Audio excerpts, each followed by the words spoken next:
હે બેટા હું કરો આ સોનમેઘ પકડું, સોનમેઘના ખોખા મૂકું બેટા.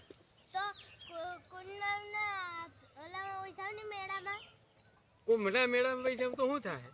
તો પછી પાપ ધોઈ જાય. અરે આ મારે ખેતી કરવી, એમાં ખેતીમાં જીવજંતુ મારું તો કંઈ પાપ ન પડે, કારણ કે આ તો ખેડૂતના દીકરાનો ધંધો છે બેટા. અને હું કુંભના મેળામાં જાઉં એમ? મારા પાપ, મેં કોઈ પાપ કર્યા નથી દીકરા.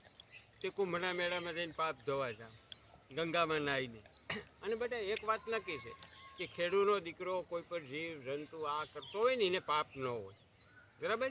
કોઈ હણે નહીં ને હણવામાં વાંધો નહીં, એમ ગીતામાં કીધું. પણ બેટા એ કૃષ્ણ ભગવાને કીધું, તમને કીધું ને કે ગંગામાં નાહ્યા હોય એટલે પાપ ધોવાઈ જાય. પણ જાણતા અજાણતા કોઈ પાપ થઈ ગયા હોય ને તો કદાચ ગંગામાં નાહવાથી ધોવાઈ જાય. પણ બેટા જાણી જોઈને પાપ કર્યા હોય ને તો ગંગામાં નવાય નાહે પણ ન ધોવાય.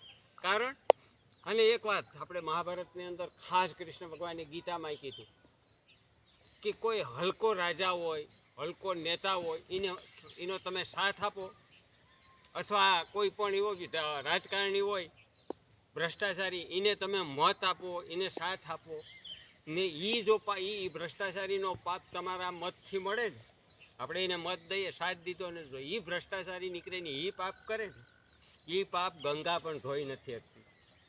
ખબર છે? કારણ કે ગંગાપુત્ર ભીષ્મ હોવા છતાં એને દુર્યોધન જેવાને સાથ આપ્યો હતો ને, એટલે 18 બાણસયા પર હોવું પડ્યું હતું, બરાબર?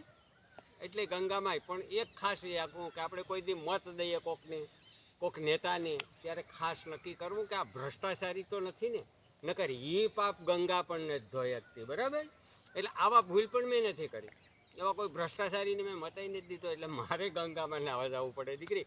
તો પણ મને રહ્યા હોય ત્યાં આવું જ કે